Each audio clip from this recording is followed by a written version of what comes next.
Voilà, je suis en train d'enregistrer maintenant et on commence. Voilà.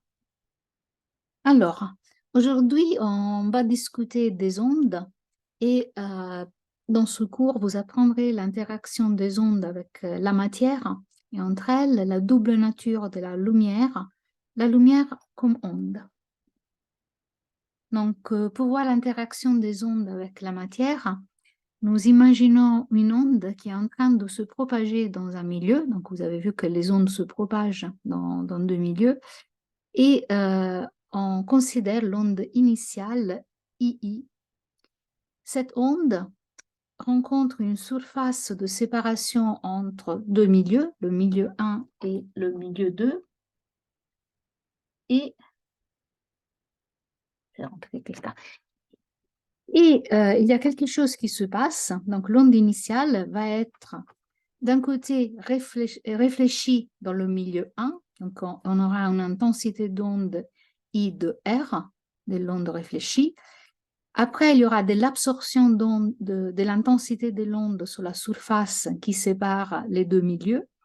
Il y aura une partie de l'onde qui sera transmise dans le milieu 2. Donc, on aura une intensité de l'onde transmise. Donc, l'intensité incidente est partagée entre l'intensité réfléchie, l'intensité transmise et l'intensité qui est absorbée. On regarde plus en détail l'absorption. Dans la surface, les particules du milieu sont en mouvement et frottent les unes sur les autres. Et on a vu que quand il y a du frottement, il n'y a pas de conservation de l'énergie et il y a un échauffement. Donc, ce frottement cause un échauffement et on perd d'énergie. Il y a donc une absorption. Par la loi de Beer-Lambert, nous savons que l'intensité finale I de x de t égale à l'intensité initiale de l'onde incidente fois un exponentiel de quoi? D'un moins kx. Qu'est-ce que c'est k? Donc k, c'est le coefficient d'absorption et x, c'est l'épaisseur de la surface dans laquelle a lieu l'absorption. Et on peut dériver de conséquence l'intensité qui est absorbée comme IA égale à II moins I de x de t. Donc, on perd en intensité parce qu'il y a une intensité qui est absorbée par la surface d'épaisseur x. Maintenant, regardons, est-ce que vous voyez est-ce que vous voyez que les diapos changent? Non, moi Non. non. Non, pas du tout. Alors, je vais Ah, refaire voilà. autre chose. Ça m'est arrivé aussi l'autre jour. Donc, je vais refaire ça. Vous aurez dû m'interrompre. Alors, on va le refaire. Je sais comment faire parce que je l'ai fait l'autre jour. Voilà. Alors, je commence là. Donc, là, il y a l'onde incidente II qui va se séparer dans une onde qui est réfléchie dans le milieu 1. Une partie de l'intensité de l'onde est absorbée dans la surface de séparation entre le milieu 1 et le milieu 2 et une partie de l'onde est transmise dans le milieu 2.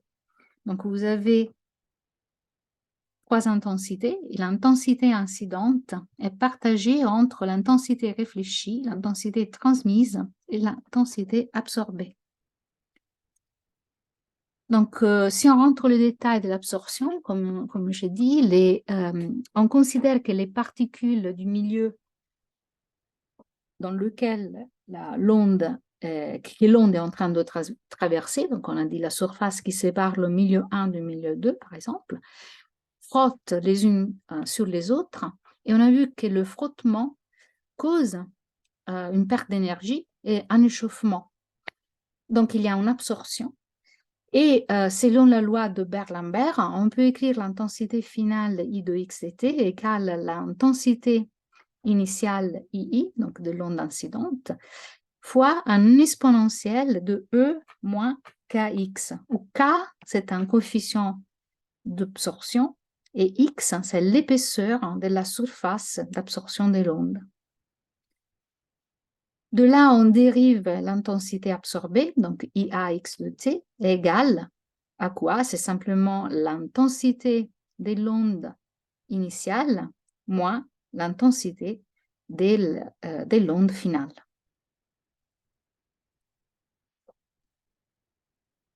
Donc, on regarde maintenant plus le détail ce coefficient K. Donc, pour une onde sonore, le coefficient d'absorption K dépend de la fréquence et du milieu traversé. Donc là, vous avez K en fonction de la fréquence. Et vous voyez, il y a l'expression de K pour deux milieux différents. Donc l'un, c'est l'air et l'autre, c'est l'eau. Vous voyez qu'il y a deux effets. Donc K augmente de là à là avec la fréquence et augmente pour l'air, donc pour le milieu air, par rapport à l'eau. Donc, à fréquence égale, est-ce que l'intensité d'une onde est plus absorbée dans l'eau ou dans l'air? Donc, si vous voulez répondre, je regarde le chat. Là.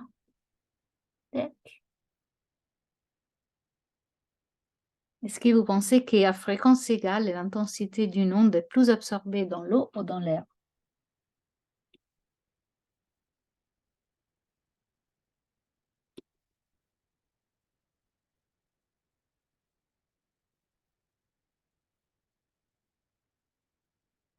Regarde le chat. Dans l'eau. Dans l'eau ou dans l'air? Eh bien, c'est dans l'air. Dans l'air, pourquoi dans l'air? Parce que si on revient ici, souvenez-vous de l'équation qu'on a vue, l'intensité finale est égale à l'intensité initiale fois E moins Kx. Donc, plus K est élevé, je vais le réécrire ici, donc A finale égale à l'intensité initiale E moins Kx. Vous voyez que si K est plus grand et plus élevé, ça veut dire que ce terme-là est plus petit. Donc, vous avez une absorption plus importante. Donc, pour des coefficients d'absorption plus élevés, vous avez plus d'absorption. Et donc, dans ce cas-là, le cas qui est plus grand est le cas de l'air pour toutes les fréquences. Et donc, c'est dans l'air que l'onde est plus absorbée. L'intensité d'une onde est plus absorbée. À milieu égal, maintenant, est-ce que l'intensité du son est plus absorbée aux hautes fréquences ou aux basses fréquences? Je vais voir dans le chat les réponses. Donc, là, ça doit être maintenant plus clair. Maintenant qu'on a vu que l'intensité de l'onde est plus absorbée dans l'air, est-ce qu'elle est plus absorbée aux hautes fréquences ou aux basses fréquences? Qu'est-ce que vous en pensez?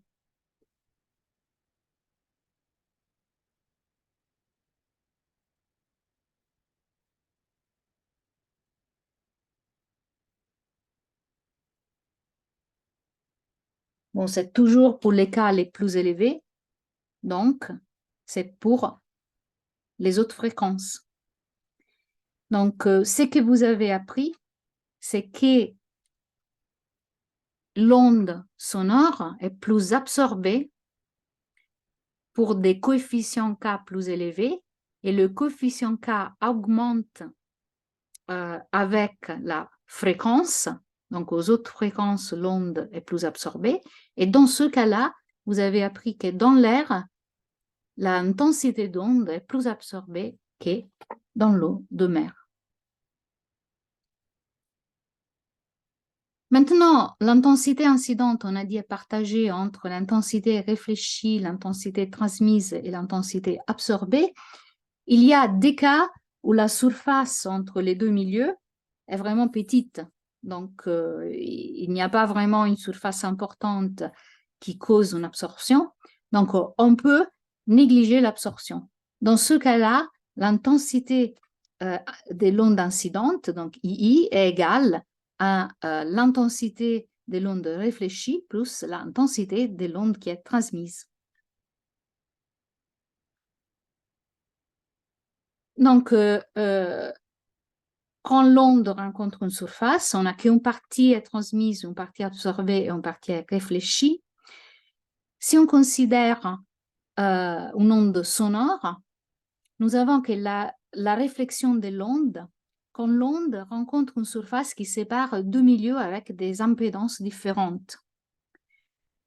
Donc, si l'onde continue à se propager dans le même milieu, on n'a pas de réflexion. Par contre, s'il y a deux milieux avec des impédances différentes, vous aurez une réflexion de l'onde.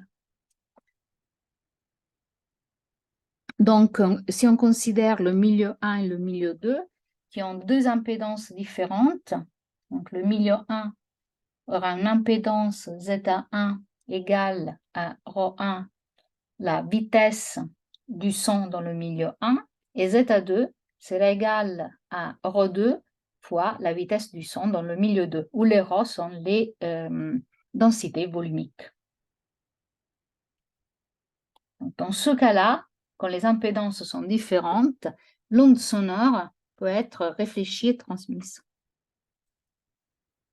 Pour voir un tout petit peu plus comment ça marche, on va considérer le cas où la direction de l'onde est perpendiculaire à la surface et l'absorption est négligeable, donc sans absorption. Donc, qu'est-ce qu'on a dit? S'il n'y a pas d'absorption, on a une conservation de l'énergie et donc, on n'aura que l'onde, l'onde incidente se sépare en onde réfléchie et onde transmise, et on peut définir un coefficient de transmission qui est le rapport entre l'intensité de l'onde transmise sous l'intensité de l'onde incidente, et un coefficient de réflexion qui est égal au rapport entre l'intensité de l'onde réfléchie sous l'intensité de l'onde incidente. Et on peut exprimer ce coefficient de réflexion comme une équation qui dépend des impédances des deux milieux. Donc, qu'est-ce qu'on vient de dire? On vient de dire que si les impédances de deux milieux sont différentes, on a une réflexion. Et on le voit de cette équation. Donc, vous avez Z1 moins Z2, c'est les impédances du milieu 1 et 2. Si Z1 est égal à Z2, qu'est-ce que vous avez? Vous avez que R égale 0. Donc, il n'y a pas de réflexion de l'onde. Si l'énergie se conserve, donc il n'y a pas d'absorption, on n'aura que la somme de coefficient de transmission plus le coefficient de réflexion égale à 1. Donc T est plus, on prend l'expression pour R, donc on somme à T l'expression pour R qu'on a vu avant, c'est ça, égale à 1. Et donc de là, vous pouvez calculer la valeur de T en fonction des impédances.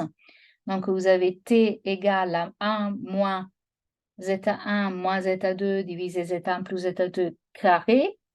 Là, si vous mettez au dénominateur Z1 plus Z2 carré, vous avez Z1 plus Z2, donc c'est ce 1-là, moins, donc c'est ce moins-là, Z1 moins Z2 carré. Donc vous retrouvez cette expression-là. Maintenant, je veux écrire cette expression. Donc là, je vais écrire cette expression. Donc Z1 plus Z2 carré égale à Z1 carré plus Z2 carré plus 2 Z1 Z2. Après, j'ai moins, donc c'est ce moins-là. L'expression de ce terme-là, donc c'est Z1 carré moins, parce qu'il y a un moins ici, Z2 carré. Après, j'ai moins 2 Z1 Z2. Avec un moins ici, c'est plus 2 Z1 Z2. divisé par zeta1 plus zeta2 carré. Donc là, vous voyez, il y a zeta1 carré. Oh, pourquoi les faces? Attendez. Oui, zeta1 carré. Excusez-moi, c'est le stylo. Alors, zeta1 carré moins zeta1 carré, zeta2 carré moins zeta2 carré. Et là, vous avez plus 2 zeta1 zeta2 qui devient 4 zeta1 zeta2. Donc, vous avez retrouvé une expression pour le coefficient de transmission T. Si vous avez des questions, mettez-les dans le chat, je regarde. Chat.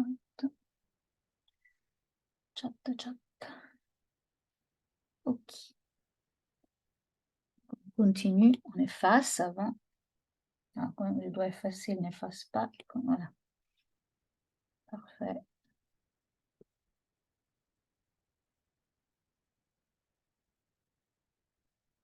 Donc, on a vu que si la transmission a lieu dans le même milieu, zeta1 égale zeta2, donc la réflexion égale 0, la réflexion est nulle. Il y a aussi un autre cas qui est très intéressant, c'est quand l'un des deux impédances est beaucoup plus grand que l'autre. Donc, par exemple, si zeta1 est beaucoup plus grand que zeta2, on peut écrire T en mettant ce coefficient. Donc, si zeta1 est plus grand que zeta2, ça veut dire que zeta2 sous zeta1 est beaucoup le plus petit de 0. Donc, je veux avoir une expression qui est fonction de ce terme-là pour faire des approximations. Donc, qu'est-ce que je fais?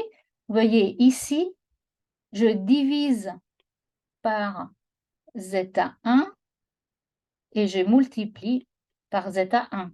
Donc là, j'aurai 4 zeta1 sous zeta2 sous zeta1 fois zeta1 carré, divisé par zeta1 plus zeta2 carré.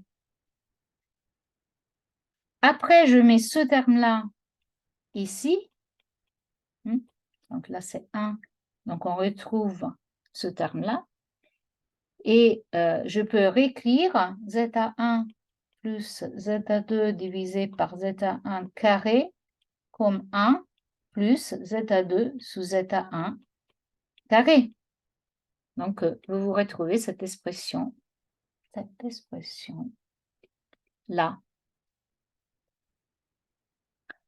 Maintenant, si zeta2 sur zeta1 est beaucoup plus petit que, pardon, pas 0 ici, c'est 1. Beaucoup plus petit que 1. Beaucoup plus petit que 1, ça veut dire que 1 plus zeta2 sous zeta1 est égal à 1. Donc, ce terme-là est égal à 4 zeta2 sur zeta1.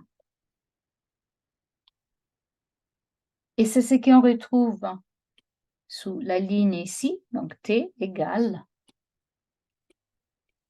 pas égal, mais t peut être approximé, donc c'est approximativement égal à 4 zeta2 sur zeta1.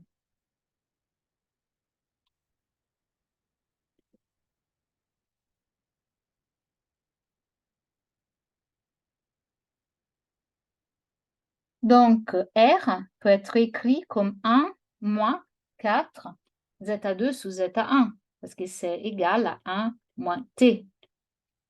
Maintenant, zeta2 sous zeta1, c'est toujours beaucoup plus petit que 1. Donc, R est plus ou moins égal à 1.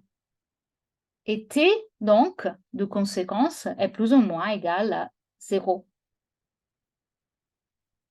Donc, qu'est-ce que ça veut dire? Ça veut dire que la transmission est plus ou moins nulle et que donc la plupart de l'onde est réfléchie.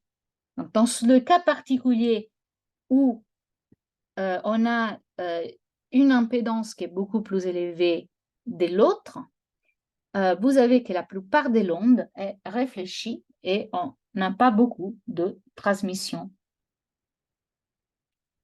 Si vous avez des questions, écrivez-les dans le chat.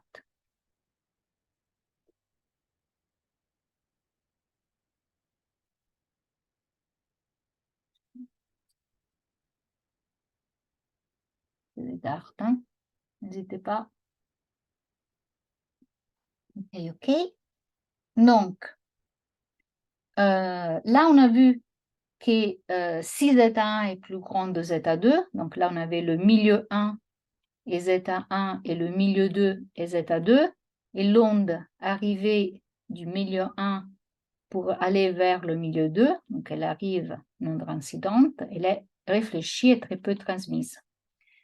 Alors, on se demande qu'est-ce qui se passe si l'onde incidente arrive, par exemple, de l'autre côté, du côté du zeta2. Donc, dans ce cas-là, ça va être exactement la même chose. Donc, si zeta2 est beaucoup plus grand, pardon, si arrive côté zeta1, mais, j'ai mal dit. Donc, si l'onde incidente arrive côté zeta1, mais dans le milieu, maintenant dans le milieu zeta2, vous avez une impédance qui est beaucoup plus large de zeta1, je me suis trompée avant, T peut être maintenant écrit en fonction de zeta1 sur zeta2, toujours en sachant que zeta sous zeta2 maintenant est beaucoup plus petit que 1. Vous faites exactement le même calcul. Vous avez toujours ce terme-là qui est plus ou moins égal à 1. Donc, vous aurez 4 zeta2 sous zeta1. Là, donc, T égale à 4 zeta1 sous zeta2. R est toujours égal à 1 moins 4 zeta1 sous zeta2. Mais zeta1 sous zeta2 est beaucoup plus petit que 1.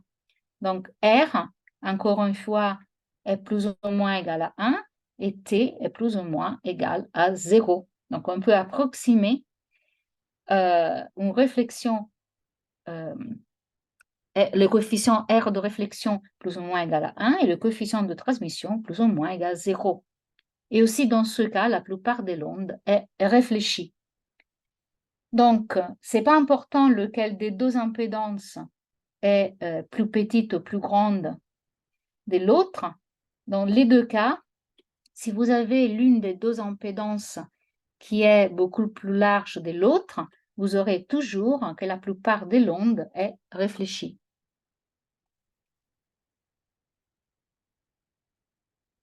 Donc, on va faire un exemple, c'est la réflexion et transmission entre R et O. La vitesse du son dans l'air est VAS égale à 340 mètres sur seconde et sa masse volumique est ρA égale 1,2 km sur mètre cube. Pour la vitesse du son dans l'eau, vous avez 1500 mètres secondes et au masse volumique, RE, égale à 10 à la 3 kg mètre cube. Donc, on va calculer nos impédances. Donc, Z égale à ρ fois VS. Donc, pour l'eau, vous avez ZA égale à ρA fois VSA. Et pour ZAO égale ρO VSO. Vous changez les valeurs numériques, donc pour la vitesse du son et la densité volumique de l'eau et de l'air, et vous obtenez ces deux valeurs-là. Pour les impédances, vous voyez que vous avez que pour l'air, l'impédance égale 408 kg sur seconde sur mètre carré, et pour l'eau, vous avez 1,5 10 à la 6 kg sur seconde sur mètre carré. Donc, nous sommes bien dans le cas de l'approximation qu'on vient de voir. L'impédance de l'eau est beaucoup plus élevée que l'impédance de l'air.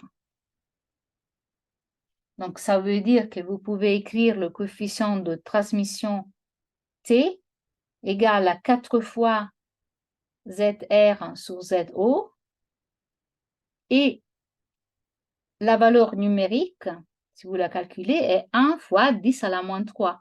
Donc, c'est plus ou moins égal à 0. Donc, R est plus ou moins égal à 1 et la plupart de l'onde est réfléchie.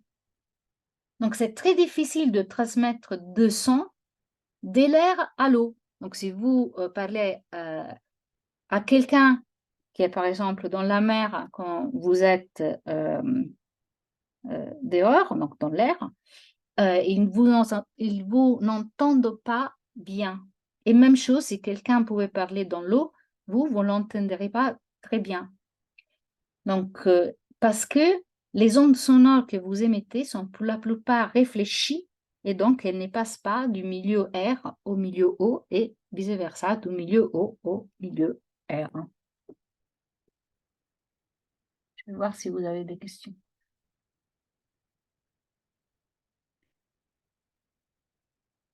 Okay. Maintenant, alors on a vu qu'il y a de la réflexion et de la transmission. On a aussi une réfraction. Donc, la vitesse d'une onde, donc pas seulement d'une onde sonore, dépend des propriétés d'élasticité d'inertie du milieu dans lequel elle se déplace. Donc, si la vitesse change à cause de ces propriétés différentes, qu'est-ce qui se passe? La fréquence de l'onde, c'est une propriété qui est intrinsèque à l'onde, c'est l'inverse de la période de l'onde. Si la fréquence et sa période sont intrinsèques et ne changent pas, mais sa vitesse change, ça veut dire que la longueur d'onde, qui est égale au rapport entre la vitesse de l'onde divisée par la fréquence, change.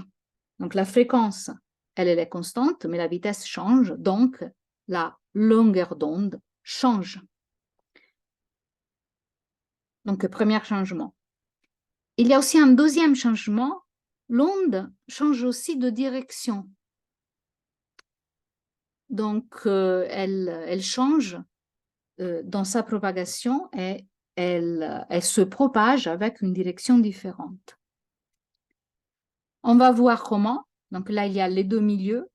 Vous avez le premier milieu où la vitesse de l'onde est égale à C1 et un deuxième milieu M2 dans lequel la vitesse de l'onde est égale à C2.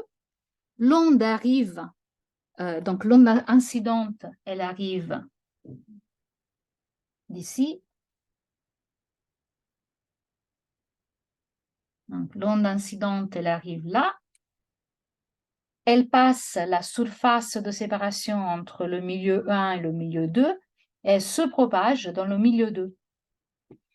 Donc L1 est égal à quoi? Égal à C1 sous F et lambda 1 égale à C1 sur F et lambda 2, la longueur d'onde dans le milieu 2, égale à C2 divisé par F.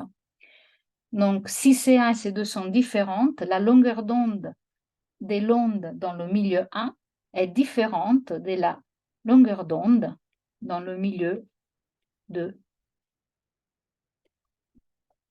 Si C1 est différente de C2. Donc la fréquence F, par contre, la fréquence de l'onde F, par contre, ne change pas. La vitesse change et la longueur d'onde change. Maintenant, quoi d'autre change? Vous voyez que l'onde incidente, elle arrive du milieu 1, elle passe dans le milieu 2, et déjà à l'œil, vous voyez qu'il y a un changement d'angle. Donc la direction de l'onde change. Donc en pratique, qu'est-ce que ça veut dire? C'est que cet angle-là,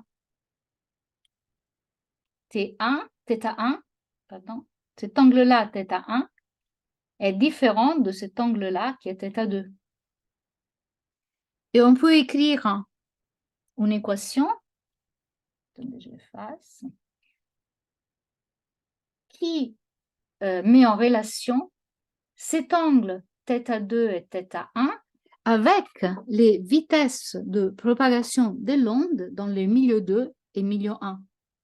Donc, le rapport entre le sinus de θ2 sur le sinus de θ1 est égal au rapport entre la vitesse de l'onde dans le milieu 2 divisé par la vitesse de l'onde dans le milieu 1. Donc, si C2 est plus grande que C1, le sinus de θ2 sera aussi plus grand de θ1. Et au contraire, si C2 est plus petite que C1, alors le sinus de θ2 sera plus petit que le sinus de θ1.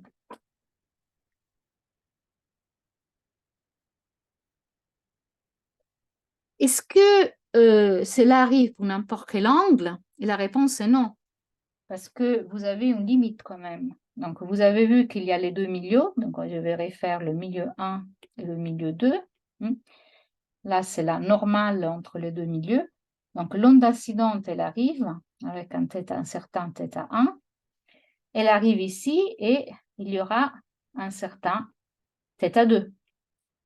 Mais le θ2, il ne peut pas être plus élevé que 90 degrés.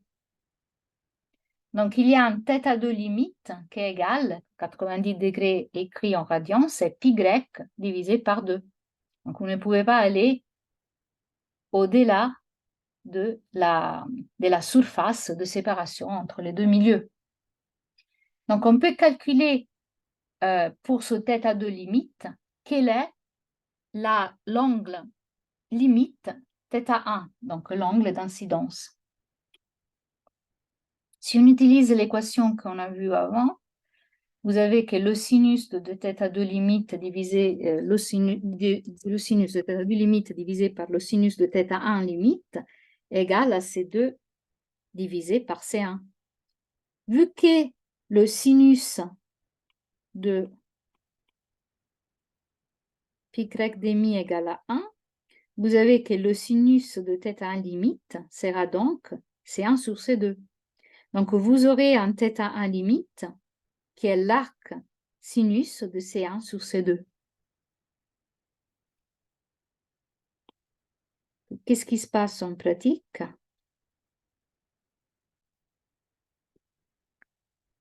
En pratique, vous avez donc l'onde incidente avec θ1 ici et θ2 là, θ1 et θ2, qui peut changer de direction. Donc, vous voyez, vous êtes en train d'élargir de plus en plus θ1.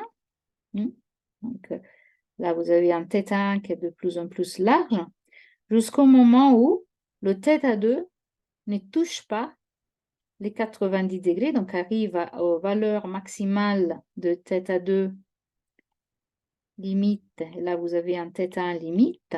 Et après ce moment-là, qu'est-ce qui se passe? C'est que l'onde, qu'il n'y aura plus de réfraction, donc l'onde, elle n'est plus transmise, mais elle est complètement réfléchie. Donc, vous voyez qu'il y a, pour des angles qui sont plus élevés de θ1 limite, l'onde est complètement réfléchie.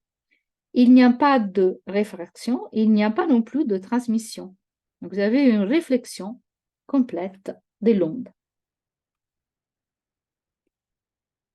Je vais m'interrompre un instant pour voir s'il y a des questions jusqu'à là. Donc, écrivez-les dans le chat. Je peux aussi interrompre l'enregistrement. Si vous avez des questions, ce n'est pas un problème. J'interromps. Donc, je regarde le chat.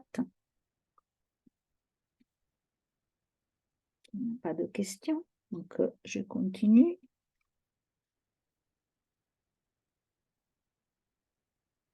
Donc, cet effet-là, ce phénomène physique d'un angle de réfraction limite cause des effets très intéressants que vous observez dans la vie de tous les jours. Donc, on va voir une application pratique maintenant.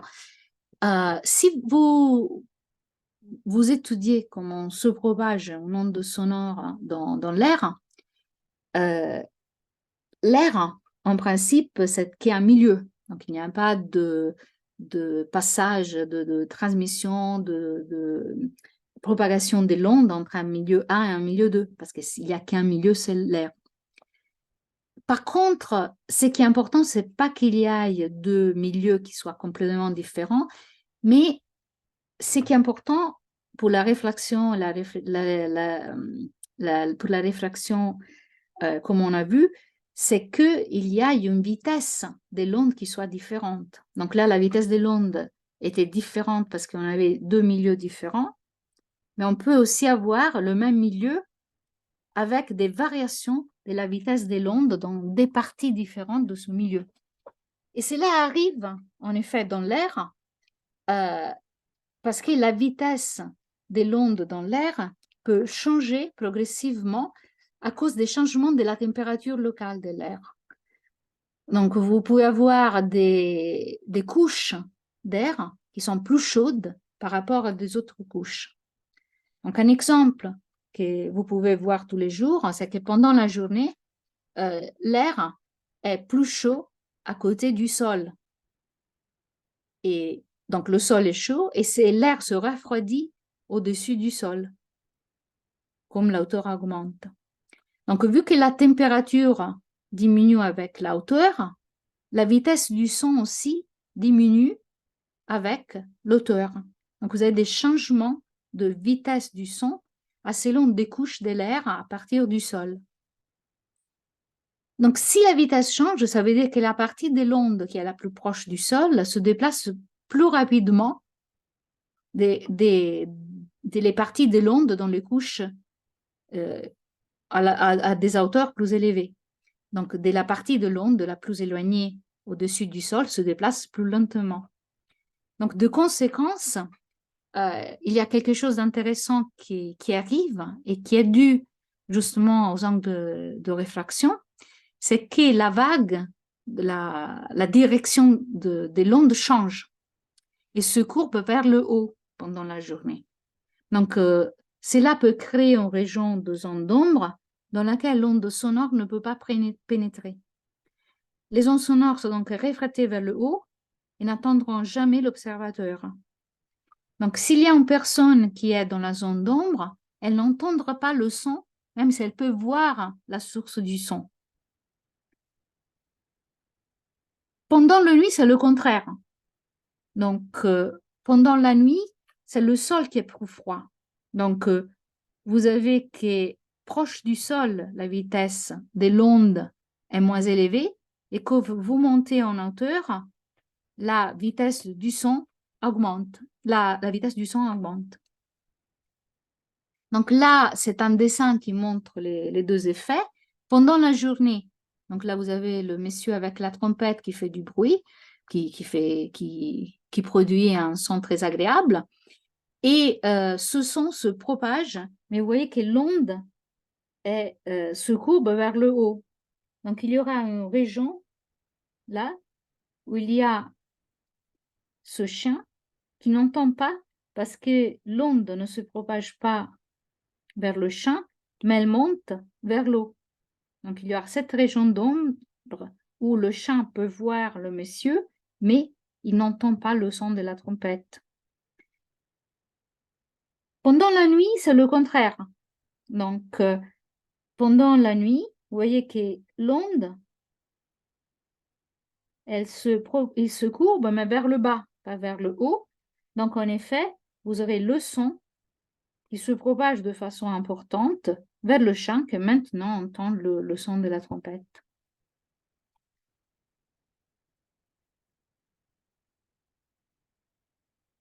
On peut le voir en termes d'angle, de géométrie.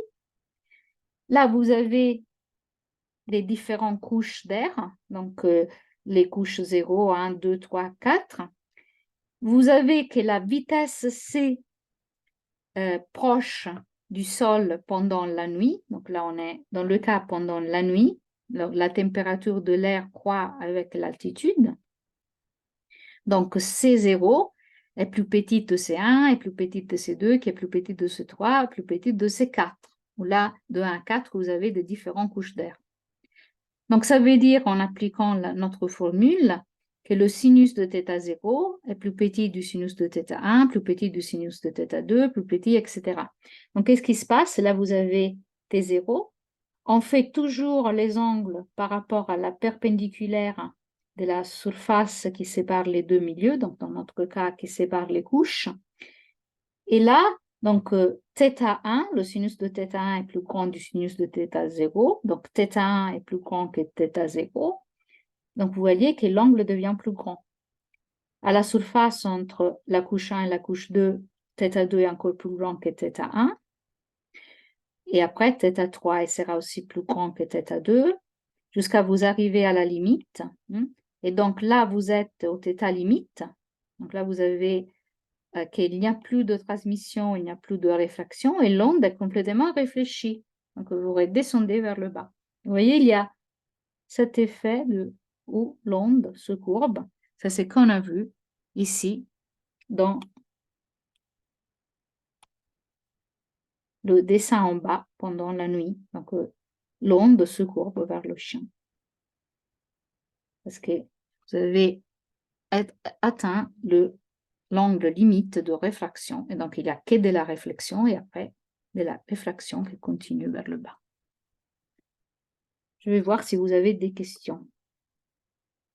N'hésitez pas à les écrire, même les écrire qu'à moi. Hein. Vous ne devez pas les écrire dans le canal pour tout le monde. Si vous les avez, n'hésitez pas à poser des questions.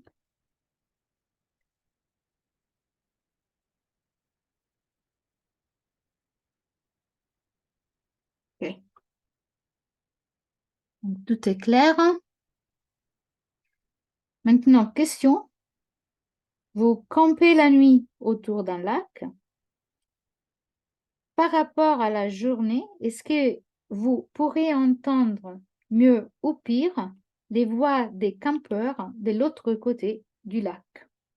Je vois les réponses dans le chat.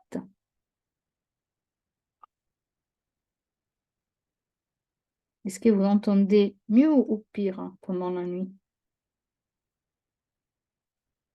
Je vais attendre que vous répondez.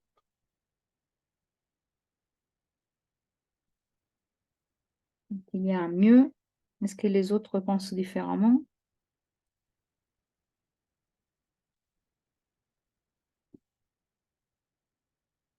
Et effectivement, c'est mieux. Parce que pendant la nuit, donc là, vous avez, s'il y a un lac entre les deux, la trompette, le chien, vous voyez que pendant la nuit, le son atteint le chien beaucoup mieux que pendant le jour.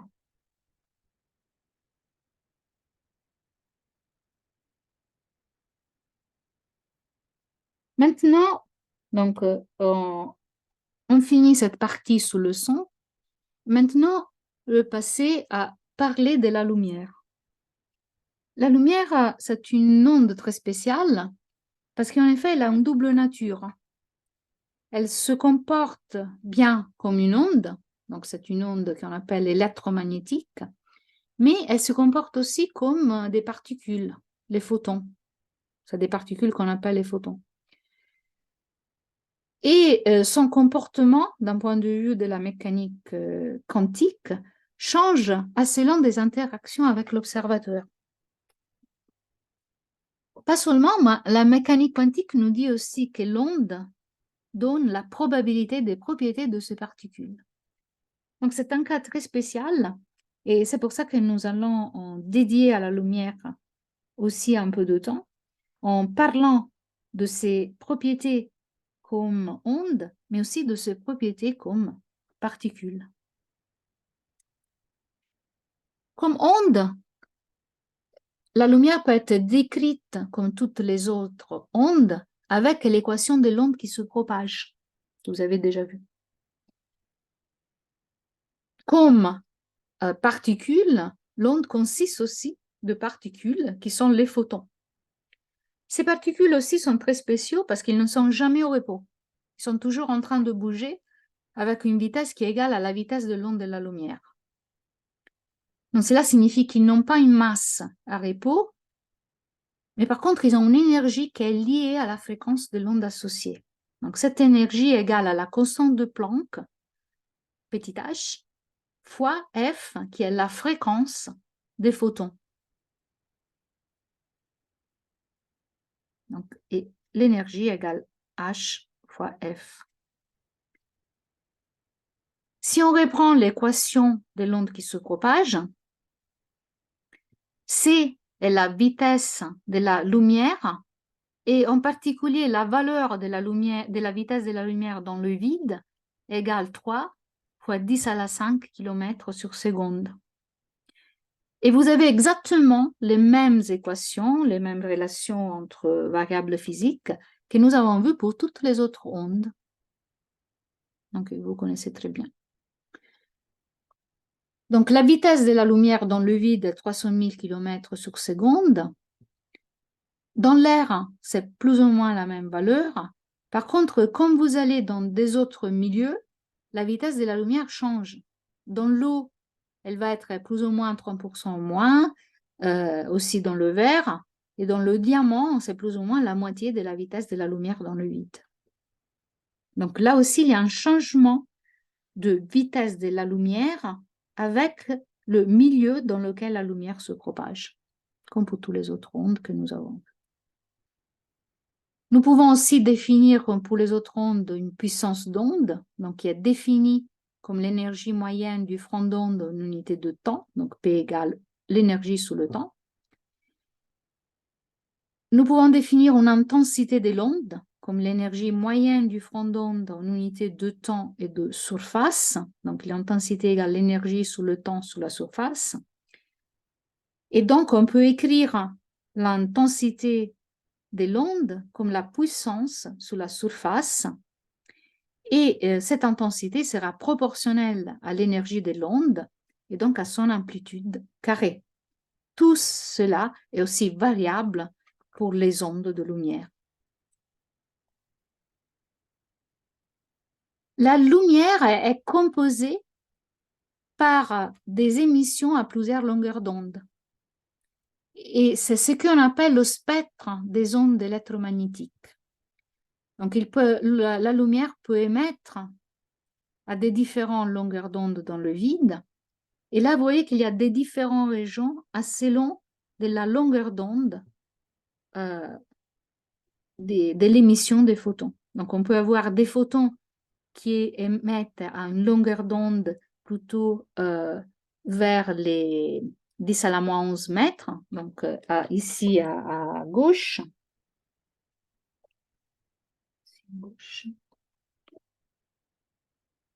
Ici à gauche. Donc, ce sont les rayons gamma, c'est les photons avec la fréquence plus élevée. Et donc, vu que l'énergie est égale à H fois F, c'est aussi les photons avec l'énergie la plus élevée. Après, vous avez les rayons X, les rayons ultraviolets, le spectre du visible. Donc là, c'est la région de la lumière qu'on voit avec nos yeux, où il y a des photons qui ont de longueur d'onde. Donc, donc il y a des ondes de lumière, parce que maintenant on parle des ondes de lumière avec une longueur d'onde entre 400 nanomètres et 750 nanomètres, mais on dit aussi qu'il y a des photons avec la longueur d'onde entre 400 et 750 nanomètres. Et vous voyez que le visible se sépare dans des différentes régions. Si vous êtes autour de 400 nanomètres, vous voyez avec vos yeux plutôt du bleu, vers les 550, etc., plutôt du vert, et vers les 750, plutôt du rouge. Au-delà du rouge, on dit qu'on est dans l'infrarouge, après dans les micro-ondes, et après dans les fréquences radio. Et là, vous voyez, c'est des fréquences de 10 à la 4 Hz. Et donc là, vous avez des énergies qui sont plus basses. Donc, l'onde de lumière émet à des fréquences ou à des longueurs d'onde très différentes, avec des énergies aussi différentes.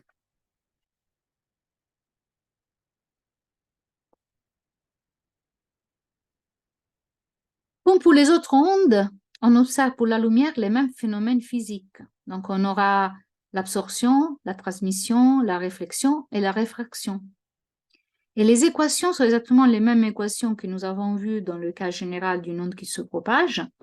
Et donc, on peut voir comment ces effets physiques, comment nous voyons ces effets physiques dans la propagation de l'onde de lumière. Donc, quand nous regardons des objets, nous avons de l'absorption et de la transmission de la lumière. Donc, quand l'onde traverse des différents milieux, vous aurez de l'absorption et de la transmission. Et comme pour les autres ondes, comme on a vu jusqu'à maintenant, l'absorption et la transmission dépendent du milieu dans lequel elles se propagent et de sa longueur d'onde.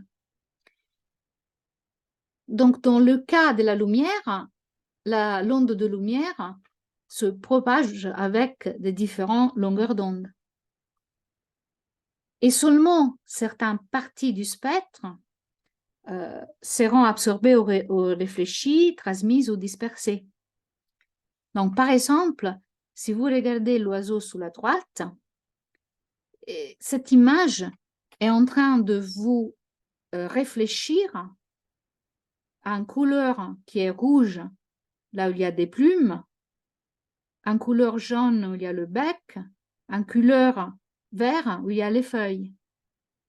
Donc, ça veut dire que quand la lumière se propage de l'air vers ces milieux, qui sont les plumes, le bec et les feuilles, la partie de lumière qui est transmise, absorbée, réfléchie, dispersée est différente aux différentes longueurs d'onde. Donc, vous pouvez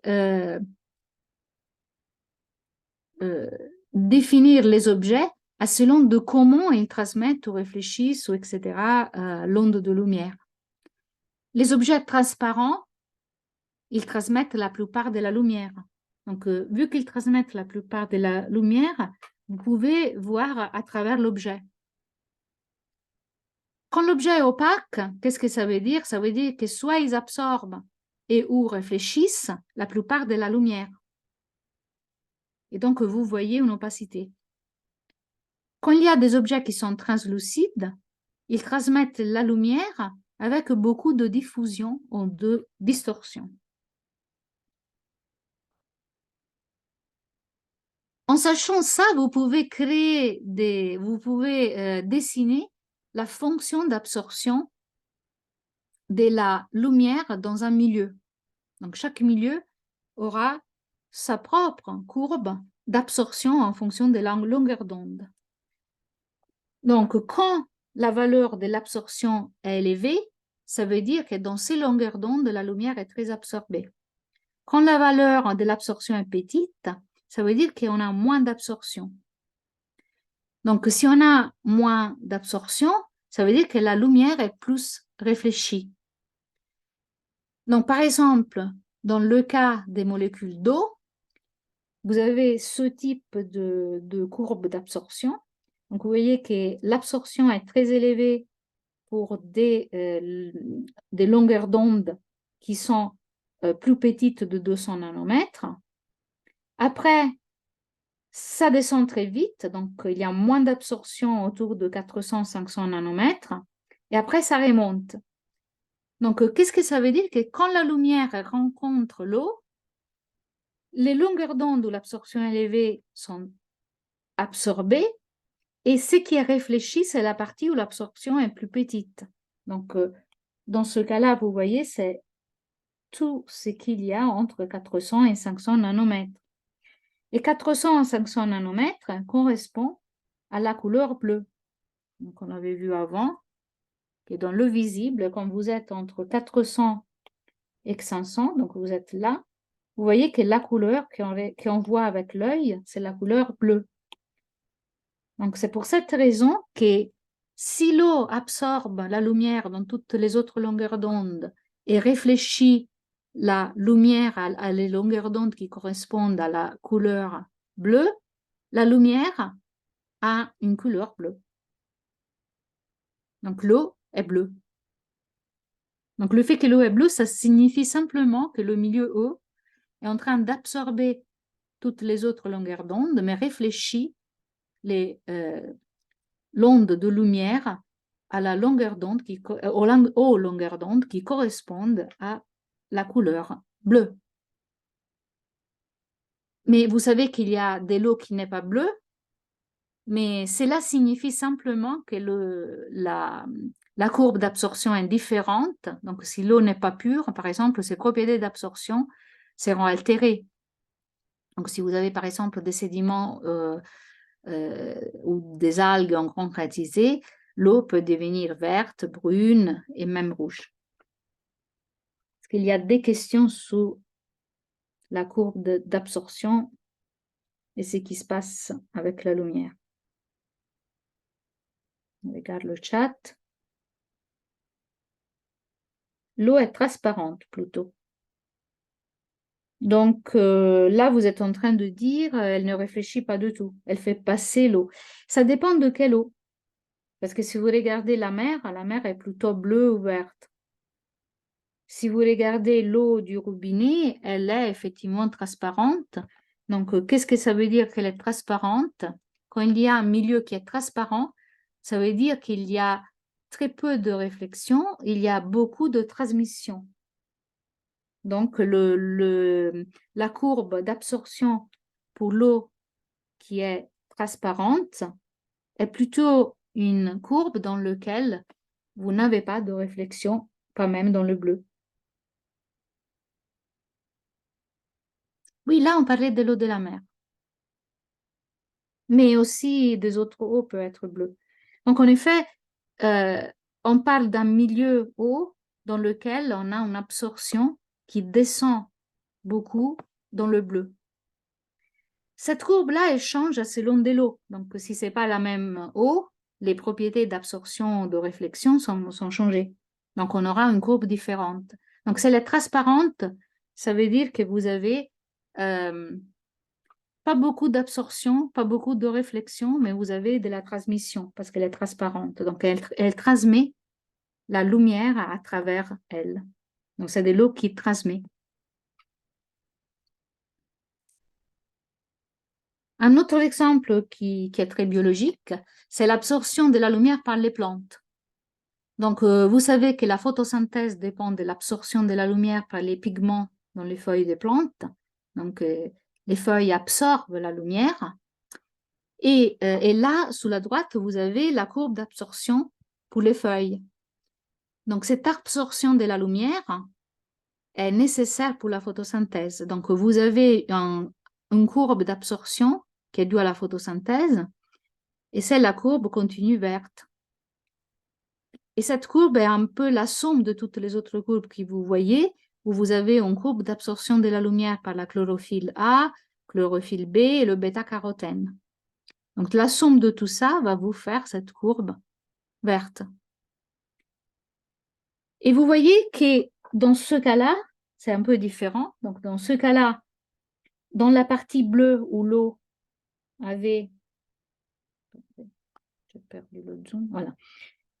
Attendez, je dois retrouver le stylo et tout. Tac. Alors, vous voyez que dans les 400 et 500 nanomètres, là où l'eau avait très peu d'absorption, là, vous avez beaucoup d'absorption. J'aurais dû le faire sous la courbe verte. Alors, là, vous voyez la courbe verte. Vous voyez, il y a beaucoup d'absorption. L'absorption descend qu'ici, entre 500 et 60, et après elle remonte. Donc, dans ce cas-là, l'absorption est moins importante entre 500 et 600. Donc, si on revient ici dans le spectre, vous voyez, entre 500 et 600, c'est quelle couleur que l'œil voit? Entre 500 et 600, on voit le vert. Donc, c'est pour ça que vous voyez la réflexion de l'onde de lumière par les feuilles qui est verte. Donc, c'est pour ça que les feuilles ont une couleur qui est verte. Je regarde si vous avez des questions. Donc. Un autre exemple, c'est l'absorption de l'atmosphère, de la lumière par l'atmosphère terrestre. Donc, tout autour de la Terre, vous avez une atmosphère, surtout composée d'eau, et cette atmosphère aussi, elle absorbe la lumière.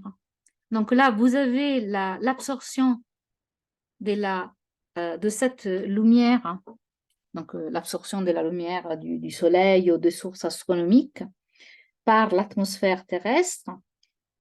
Et plus cette opacité atmosphérique qui correspond à une absorption élevée, donc vous voyez qu'il est au 100% entre quelques nanomètres, entre 0,1 nanomètre jusqu'à plus ou moins 300 nanomètres, toute cette région-là, elle ne fait pas passer la lumière. Donc, si vous avez des objets célestes, ou même le Soleil, qui émet des rayons gamma X ultraviolets, ils sont bloqués par l'atmosphère terrestre. Après, nous avons une petite fenêtre dans le visible. C'est pour ça que nous pouvons voir la couleur du soleil et des étoiles, etc. Dans le visible, entre 300 nanomètres et plus ou moins un micron. Et après, vous voyez, dans l'infrarouge et dans les longueurs d'onde plus élevées jusqu'au radio, on continue à voir beaucoup d'absorption. Donc, la plupart des rayons infrarouges sont absorbés par les gaz atmosphériques. Après, on a une nouvelle fenêtre observée dans le radio et comme on va vers des grandes longueurs d'onde, on a aussi une grande absorption de la part de l'atmosphère. Donc, on peut observer les sources célestes et le ciel à partir de la Terre, mais seulement dans certaines longueurs d'onde. Donc, si on veut connaître les propriétés des objets célestes dans des autres longueurs d'onde, il faut envoyer des satellites. Donc, c'est pour ça qu'il y en a des satellites en astronomie qui observent les phénomènes célestes au-delà de l'atmosphère. Questions? Je regarde si vous avez des questions.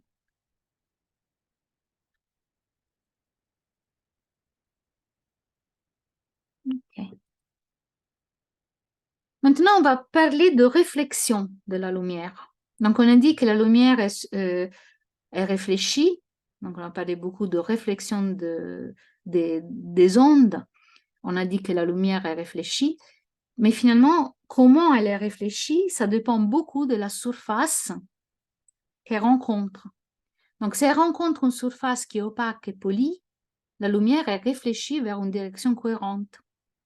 Par contre, quand la lumière rencontre une surface qui a des imperfections, elle va être réfléchie dans des directions très différentes et donc vous avez ce qu'on appelle de la diffusion.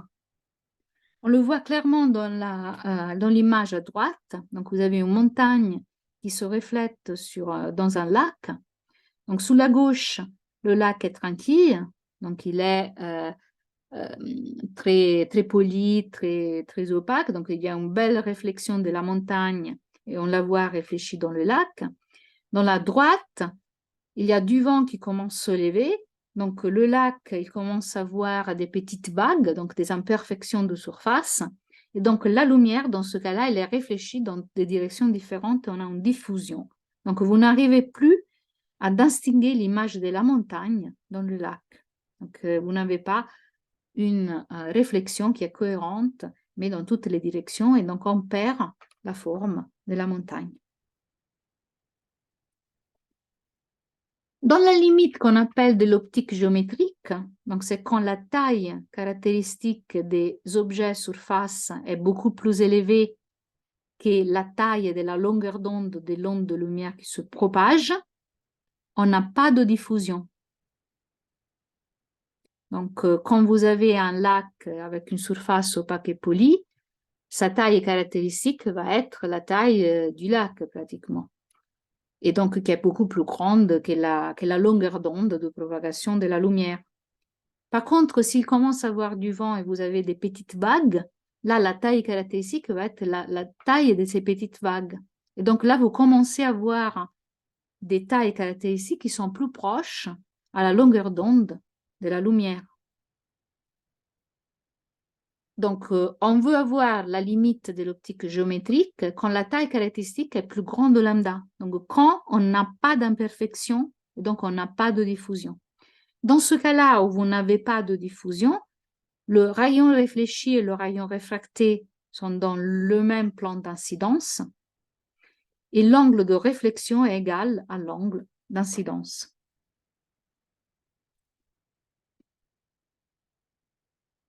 Donc, si on fait le rapport entre l'angle de réfraction et l'angle d'incidence, vous avez sinus de θ2 sous sinus de θ1.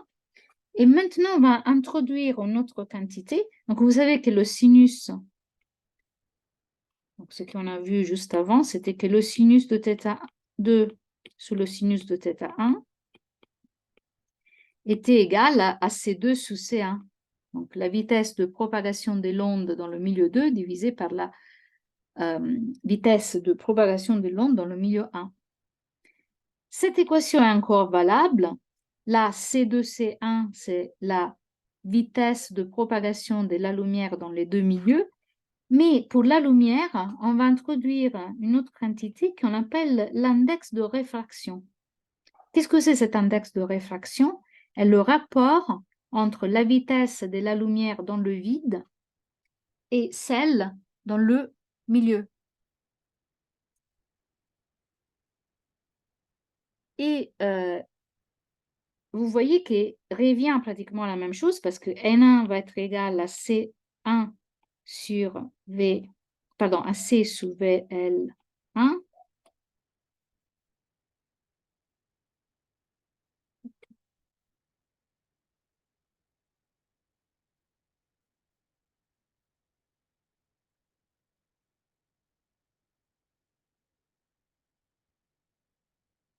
C'est la vitesse de la lumière dans le vide et celle dans le milieu.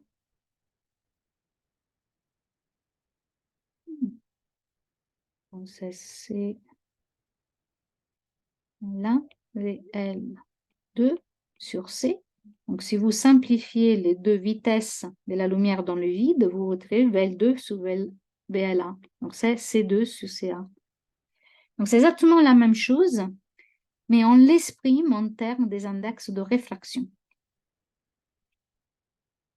Donc vous voyez que N1 est inversement proportionnel à la N de l'index de réfraction est inversement proportionnel à la vitesse de la lumière dans le milieu dans lequel elle se propage. On peut trouver aussi des relations entre la longueur d'onde, l'index de réfraction, la vitesse de la lumière dans le milieu.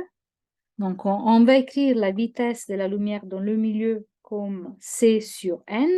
Donc là, ça vient de ce qu'on a vu jusqu'à maintenant, qui était N égale C sur VL. Donc, à partir de là, vous avez cette première équation.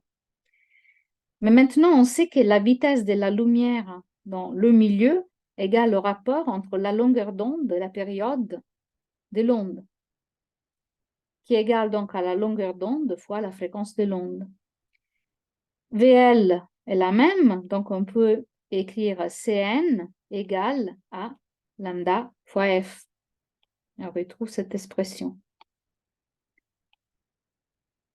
De cette expression-là, on peut dériver, c'est lambda f, excusez-moi, je dis L, mais c'est lambda. Donc lambda, la longueur d'onde, est égale à C divisé par N fois F. Donc on retrouve que lambda, la longueur d'onde de la lumière, est proportionnelle à 1 sur N. Et donc, lambda 1 égale à C sur N1 F, L2 égale à C sur N2 fois F, et vous avez que lambda 2 sur lambda 1 égale à N1 sur N2. Donc, plus vous allez vers les longueurs d'onde élevées, moins important sera l'index de réfraction.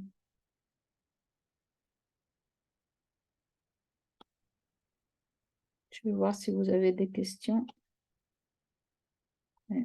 Voir le chat. Si vous avez des questions.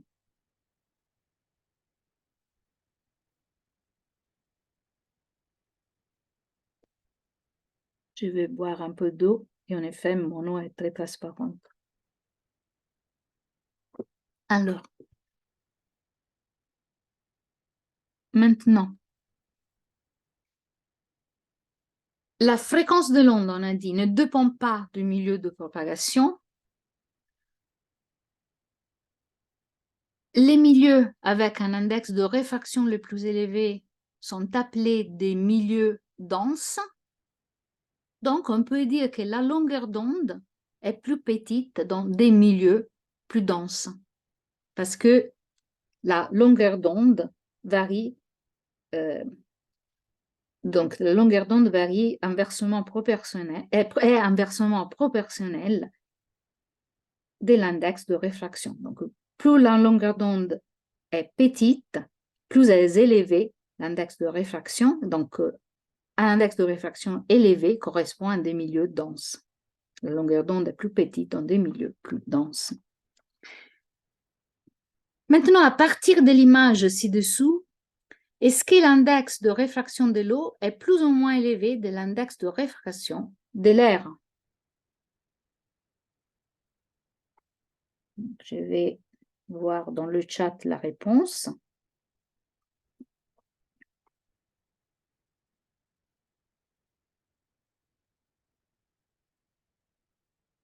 Donc, plus élevé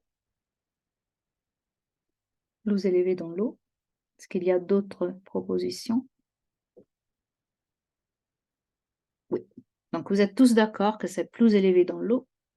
Hop là, il n'y a pas de réponse, donc je vais le faire à la main. Donc, c'est bien ça. Pourquoi? Vous regardez les angles. Vous avez ici θ1 et θ2. Vous savez que le sinus de θ1 sous le sinus de θ2 sous le sinus de θ1 est égal à N1 sur N2. Donc, si θ2 est plus petit, ça veut dire, donc si le θ de l'eau est plus petit, ça veut dire que l'index de réfraction de l'eau est plus élevé. Donc, la réponse était bien plus élevée.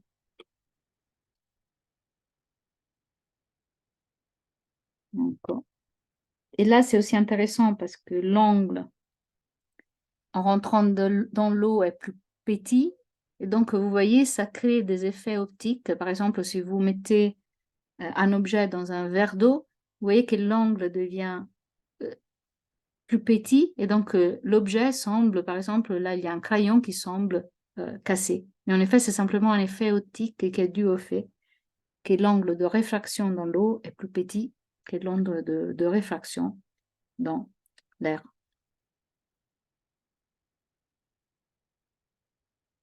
Ah voilà, la réponse était là. Je dois inverser les deux diapos.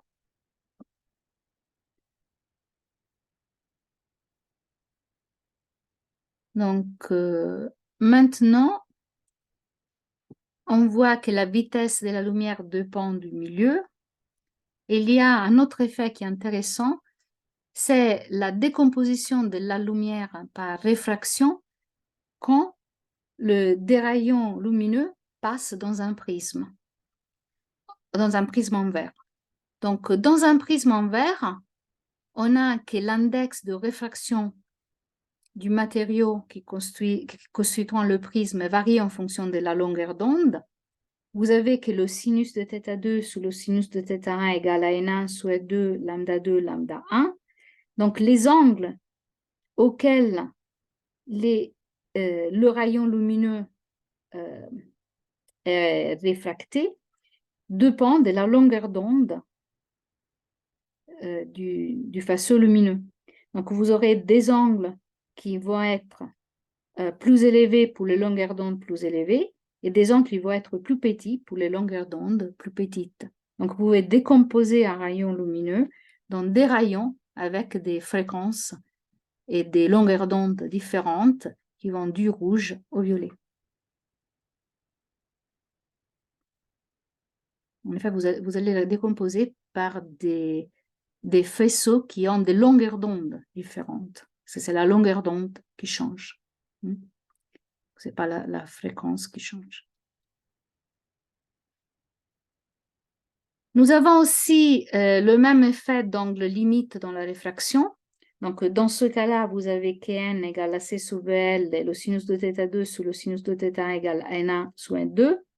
Donc, vous avez aussi pour la lumière que pendant la nuit, la lumière, quand vous avez des couches d'air qui sont plus froides au sol par rapport à des couches plus élevées, vous aurez que la lumière aussi, elle va se courber vers le bas.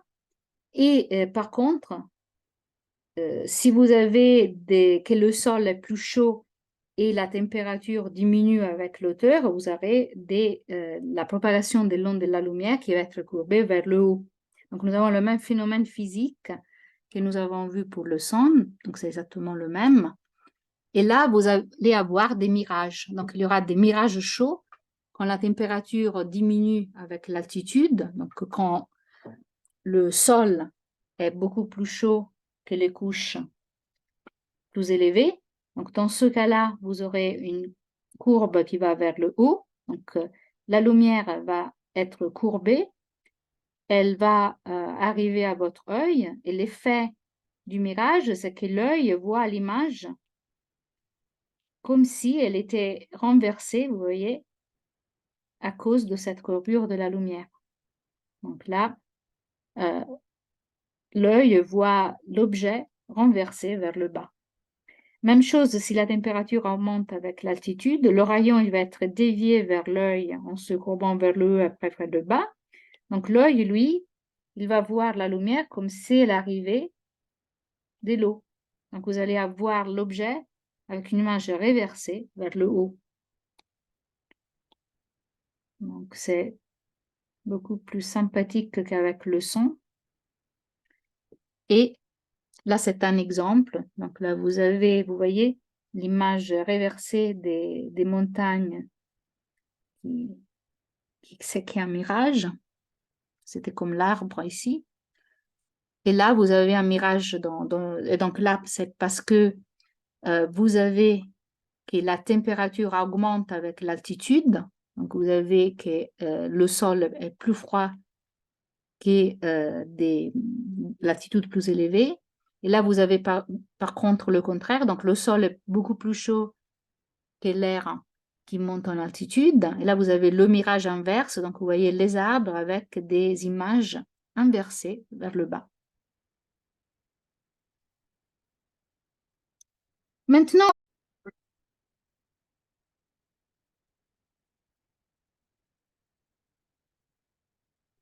en question, maintenant, on va travailler un tout petit peu sous la puissance et la définition d'énergie de photons.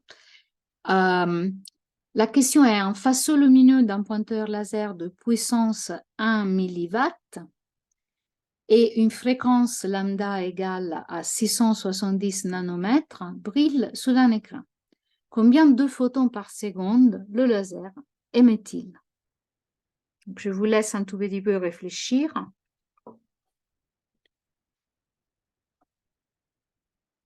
Et on fait le calcul ensemble. Donc, on a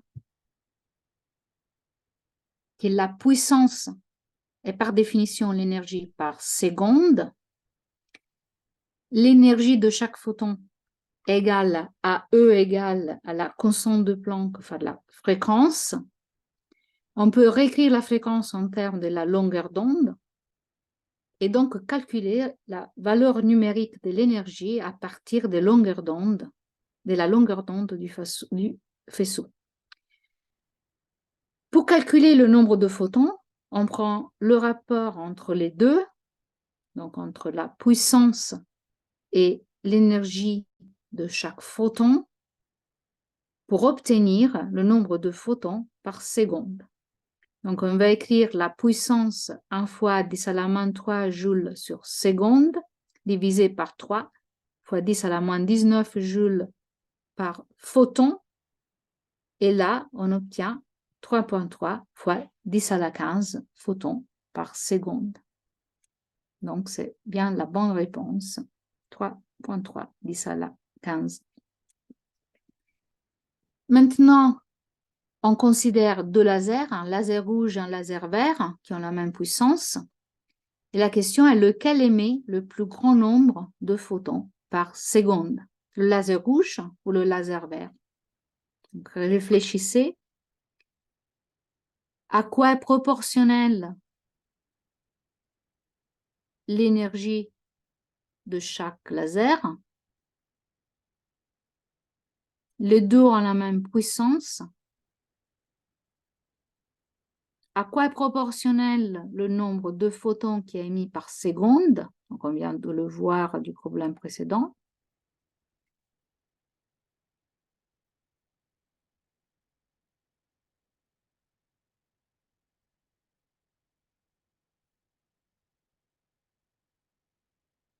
si on fait le calcul, si la puissance est la même, la puissance est l'énergie sous le temps, donc vous pouvez écrire l'énergie en fonction de la fréquence du laser et de la longueur d'onde. Donc vous voyez que l'énergie est inversement proportionnelle à la longueur d'onde. Le nombre de photons est inversement proportionnel à l'énergie, égal à la puissance sous l'énergie. Donc, je peux réécrire l'énergie comme petit h, c'est sous la longueur d'onde. Et j'obtiens que donc le nombre de photons, le premier, c'est le nombre de photons, par exemple, dans le rouge, R, égal à la puissance, maintenant, fois la longueur d'onde dans le rouge divisé par C. Donc, le nombre de photons qui est émis par le laser rouge est proportionnel à la longueur d'onde du laser rouge. Même chose, le nombre de photons qui sont émis par le laser vert est proportionnel à la longueur d'onde du laser vert. Donc, pour savoir lequel émet le plus grand nombre de photons par seconde, il faut aller chercher le laser qui a la longueur d'onde la plus élevée. Donc, le laser rouge en lambda 650 nanomètres, le vert 550 nanomètres, et donc le laser qui émet plus de photons est celui-là avec la longueur d'onde plus élevée, c'est le laser rouge. Et avec ça, on termine le chapitre 3.